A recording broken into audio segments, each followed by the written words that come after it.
Hello everyone, this is Tony from Two Copper Pieces, one without the beard. And in this episode we're going to be looking at issue 8 of Stormbringer. In this case, the battle games in the age of Sigmar. In here there's a Lord Imperatant and a guide to undercoating and more movement rules. Interesting. There's not any lore in this book. I mean, there's a tiny bit that tells us about the Lord Imperatant, so I'll share that with you, and then I'll just ramble on about everything else I'm doing. You know the drill by now if you've been sticking with these. So, Lord Imperatants are the supreme strategists of the Stormcast Eternals. Their role is to command forces on a truly vast scale, directing armies of Stormcast Eternals across sprawling territories. They do this from the heart of battle itself, directing nearby troops with thunderous commands. It's impressive that they do this from the heart of battle with thunderous commands when they're directing entire armies on a vast scale. Good for them. I'm sure it's entirely possible. Commander of the Storm Hosts. The Stormcast Eternals are divided into Storm Hosts, which are self-sufficient armies that have their own ways of war. Each Storm Host is a colossal force, capable of matching the greatest armies of chaos, death, and destruction in battle. Lord Imperatants are entrusted with coordinating the efforts of entire Storm Hosts. With a single command, they may determine the fate of hundreds of warriors. Wow. These guys sound important, or at least they think they are. I don't really know what what does it say? A storm host? Sounds important. I guess like a group of Stormcast Eternals, I guess. I mean, you know, who cares? So you can see me assembling these here. There's some very interesting looking sprue orientations, as you can see. I feel like these are getting deliberately complicated, not for anyone's benefit. I mean, there must be some sort of benefit to casting them on the sprue in the manner that they are, but I certainly find it quite annoying. But never mind. Managed to piece them together eventually and seal them together with glue and spend quite a few seconds pinching them together as the glue took and hurting my fingers on the spiky bits. But once it's all together, you can see it's quite an impressive looking model.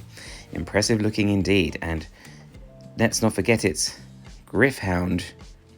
Look how impressive this Griffhound is.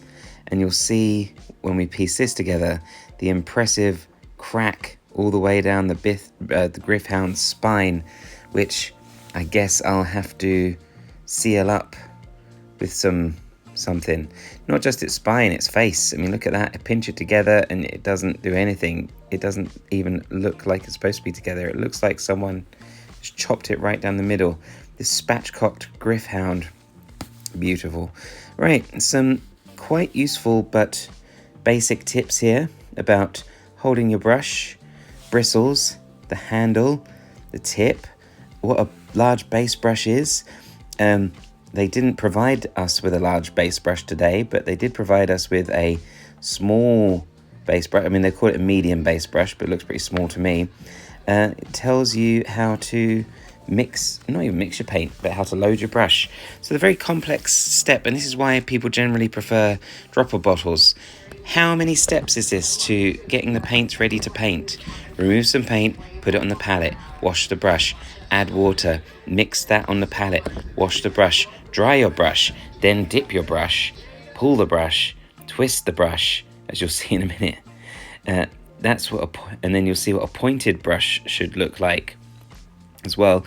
I wanted to just pause on this moment of the pictures of too thick and just right. Now maybe I'm too thick to see the difference, or maybe it's almost impossible to see the difference. To be honest, I would not stress about it being too thick. Overloaded brush. As you can see, this is quite an important tip actually. Don't get paint all into the ferrules of your brush. The ferrules are the bit where they kind of sprout out of the brush itself.